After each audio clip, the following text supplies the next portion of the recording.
સુરતના વરાછામાં ફૂડ પોઈઝનિંગની ગંભીર ઘટનાને પગલે આરોગ્ય મંત્રી શ્રી પ્રફુલ પાનસેરિયાએ તાત્કાલિક કાર્યવાહી હાથ ધરી છે।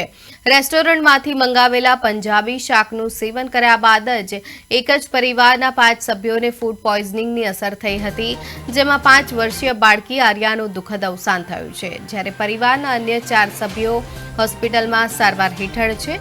આ ઘટનાની જાણ થતાં આરોગ્ય મંત્રીએ જિલ્લા આરોગ્ય અધિકારી અને એસએમસી અધિકારી પાસેથી સમગ્ર મામલાની માહિતી મેળવી જરૂરી કાર્યવાહી કરવા સૂચના આપી છે। પોસ્ટમોર્ટમ રિપોર્ટ બાદ જવાબદાર શીતલ રેસ્ટોરન્ટને તાત્કાલિક સીલ કરવા માટે આદેશ આપવામાં આવ્યા છે। આ સાથે જ રાજ્યની તમામ રેસ્ટોરન્ટમાં સ્વચ્છતા અને ફૂડ સેફટીના નિયમોનું કડક પાલન તથા હોસ્પિટલોમાં પણ હાઇજીન અને દર્દીઓની સલામતી અંગે કોઈ બેદરકારી ન રહે તે માટે સ્પષ્ટ સૂચના આપવામાં આવી છે।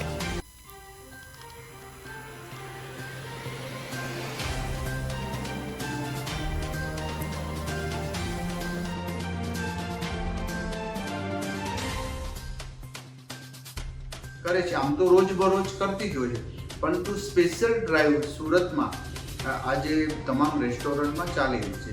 દીકરી મૃત્યુનું કારણ હજી પોસ્ટમોર્ટમ રિપોર્ટ આવે પછી આગળની તપાસ પોલીસ વગેરે કરશે, પરંતુ જો ફૂડ પોઈઝનિંગનું હશે અને હોટલવાળાના કંઈ પેલું હશે ત્યારે હોટલ તો સીલ કરી છે, પરંતુ વાસ્તવમાં ફૂડ પોઈઝનિંગ શેનાથી થયું છે એક ચોક્કસ કારણ પીએમ રિપોર્ટ આવ્યા પછી આવશે, તો એ પ્રકારે અમારી આરોગ્યની ટીમ પોલીસને જાણ કરી અને એ દિશા તરફ આગળ વધશે।